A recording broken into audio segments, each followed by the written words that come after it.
رہے ہیں۔ دیکھیے تقدیر کی بات جب آئے تو ہمیں یہاں پہ بات یاد رکھنے کی ہے کہ ہمیں اس میں زیادہ عقل دوڑانی چاہیے۔ قرآن و حدیث میں جتنا آ گیا، جس طرح سے آ گیا، ہمیں اسی طرح سے ایمان لانا ہے۔ ہمارے بہت سے بھائی کی تقدیر کے مسئلے کو اپنے عقل سے سمجھنے کی کوشش کرتے، نتیجہ یہ ہوتا ہے کہ بیچارہ تقدیر کا انکار کر بیٹھتے، بیچارہ جو گمراہ ہو جاتا ہے۔ اس لیے تقدیر کے سلسلے میں فرسٹ بات یہ یاد رکھے گا کہ جو پڑھا جائے گا، جو قرآن و حدیث میں ہے، ہمیں اتنا ماننا اسی طرح سے ماننا ہے۔ عقل سے نہیں سوچنا کہ ایسے کیوں ہوتا، ویسے کیوں ہوتا، اللہ ایسے کیوں کرتا، اللہ ایسے کیوں نہیں کیا، یہ سب جو ہے سوال جو ہے نہیں لانا ہے۔ اگر کسی کے ذہن میں ایسا سوال آئے تو فوراً اعوذ باللہ من الشیطان الرجیم پڑھ کر اپنے جو خیال کو جو ہے چینج کریں۔ تو دیکھیے کتاب مقدر تقدیر کے مسئلے کے سلسلے میں پہلے حدیث امام مسلم رحمۃ اللہ علیہ بیان کیے وہ ایک کہ عبداللہ رضی اللہ تعالیٰ عنہ سے روایت ہے، حدیث میں جب صرف عبداللہ ابن محمد عبداللہ ابن مسعود رضی اللہ تعالیٰ عنہ کرتے ہیں، کہتے ہیں کہ حدیث بیان کیا ہم سے رسول اللہ صلی اللہ علیہ وسلم نے، اور آپ سچے ہیں اور سچے کیے ہوئے ہیں۔ آپ سچے ہیں اور سچے کیے ہوئے ہیں، کیا مطلب؟ یہ آپ خود سچے ہیں اور آپ کے سچے ہونے کی گواہی بھی لگانے کی، آپ خود سچ بولتے تو ہی ہیں مگر اس کے باوجود اللہ کی طرف سے بھی جو سچے کیے ہوئے ہیں۔ کہا کہ بے شک تم میں سے ہر آدمی کا نطفہ اس کی ماں کے پیٹ میں 40 دن جمع رہتا ہے۔ آدمی جب اپنی بیوی سے ملتا ہے تو جو نطفہ پیٹ میں جاتا ہے، جو منی کا قطرہ جاتا ہے، وہ 40 دن تک جو ہے جمع رہتا ہے۔ پھر 40 دن میں اس کی لہو کی مٹی بن جاتا ہے۔ پھر وہ نطفہ جو پانی کا جو منی کا قطرہ ہوتا ہے، 40 دن کے اندر جو ہے لہو کا جو تھوڑا سا یہ ہو جاتا ہے۔ پھر 40 دن میں اس کی گوشت کی گوٹی لگ جاتی ہے۔ پھر جب اور 40 دن آ جاتا تو اس کے لہو کے اندر جو گوشت اور جو بچی ہے گوٹی کا جو ٹکڑا جو ہے لگ جاتا ہے، گوشت کی شکل جو ہے اختیار کر جاتا ہے۔ پھر اللہ تعالیٰ اس کی طرف فرشتے کو بھیجتا ہے۔ جب اس میں گوشت کا شکل آ جاتا ہے تو اللہ تعالیٰ جو فرشتوں کو بھیجتا ہے، وہ اس میں روح پھونکتا ہے۔ دیکھیے تب اس میں جو ہے وہ روح پھونکتا ہے اور 4 باتوں کو اس کو حکم ہوتا ہے، یہ روح بھی پھونکنے کا اور 4 باتوں کے لکھنے کا حکم ہوتا ہے۔ تقدیر اس کی تقدیر میں کیا کرنا ہے وہ پہلے لکھ دیتا ہے۔ کہا کہ اس کی روزی لکھ دیتا، اس کی جو روزی لکھ دیتا، کہاں کماتا، کیسے کماتا، کہاں کتنے دن رہتا، کیسے کیا کرتا، اللہ تعالیٰ پہلے اس کو جو ہے لکھ دیتا۔ اور دوسرا اس کی عمر لکھتا، کتنا سال زندہ رہتا، کیسے زندہ رہتا، کہاں مرتا، سب جو ہے لکھ دیتا۔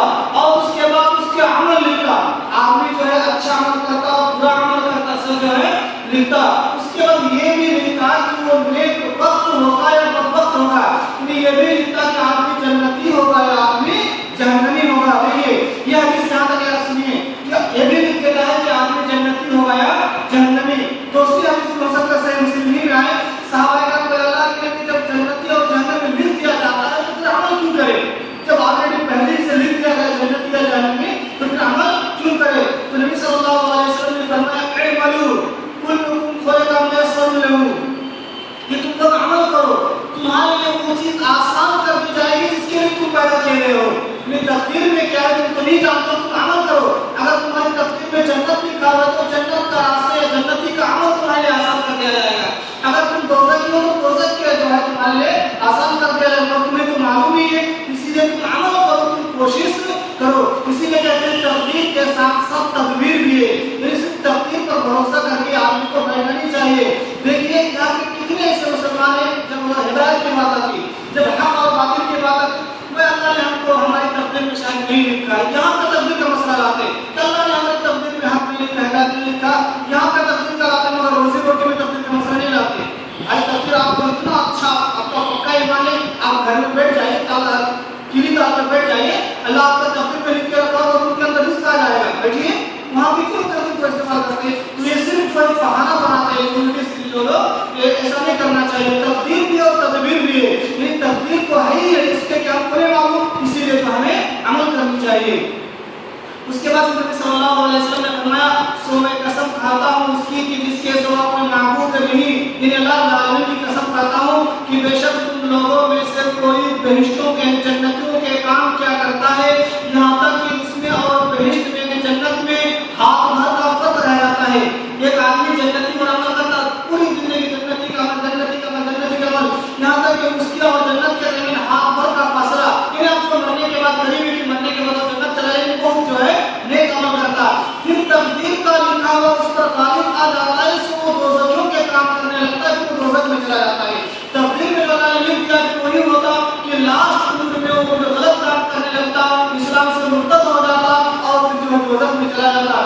دیکھیے کتنے ایسے واقعات ملیں گے آپ کو کہ جو ہے شروع میں اچھے تھے، لاسٹ میں پھر کیا ہوئے، مرتد ہو گئے، اسلام سے پھر گئے۔ وہی بات کہ شروع میں تو اچھا میں کیا، لاسٹ میں مرتد ہو گئے، جو اس کے بعد جو ہے وہ گمراہ ہو گئے، دوزخ میں چلے گئے۔ اسی لیے ہمیں یہ بھی دعا کرنی چاہیے کہ اللہ ہمارا خاتمہ ہو تو ایمان پر اور اسلام کی حالت میں، آج تک نہیں، ہمارا موت ہو، ہمارا انتقال و وفات ہو تو بھی اسلامی کی حالت میں اور جو ہے ایمانی کی حالت میں ہو۔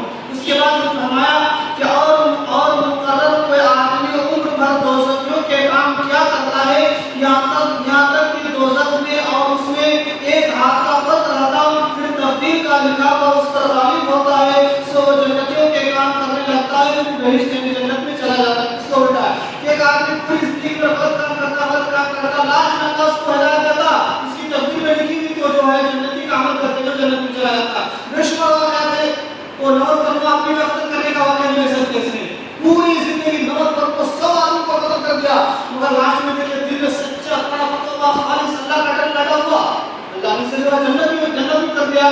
وہی کہ آدمی زندگی میں کوئی برا کام کرتا ہو کہ نہیں، پھر لاش میں اس کو ہدایت مل جاتی ہے اور پھر جو ہے لاش میں توبہ کر کے اچھا بن جاتا، اچھا عمل کرنے لگتا، پھر جو وہ جنت میں چلا جاتا ہے۔ تو اس سے یہ بھی پتہ چلا کہ اگر کوئی آدمی پہلے برا رہا ہو، اگر بعد میں وہ سدھر جاتا ہے، بعد میں وہ اچھا بن جاتا ہے، تو ہمیں اس کو جو ہے برا نہیں بولنا چاہیے، ارے تم تو پہلے ایسے تھے، تم تو پہلے ویسے کیا کرتے تھے، پہلے برا ایسا نہیں بولنا چاہیے۔ کیوں؟ پہلے وہ برا کرتا تھا، ٹھیک ہے، پر اب تو سدھر گیا، کیا پتا ہو سکتا ہے کہ یہی سی حدیث مصداق بن جائے کہ تقدیر اللہ تعالیٰ نے اس کے جنت میں کی بعد میں جو ہے کی مال عمل کرنے لگا۔ تمہارا یہ جو تقدیر کے مسئلے تھے، تقدیر میں جس طرح سے آیا اسے جو ہم لوگوں کو ایمان اور یقین رکھنا ہے۔ اللہ تعالیٰ سے دعا ہے کہ اللہ تعالیٰ نے ہم لوگوں کو قرآن اور صحیح حدیث کے مطابق عمل کرنے کی توفیق عطا فرمائے، آمین۔ اسی بات میں میری طرف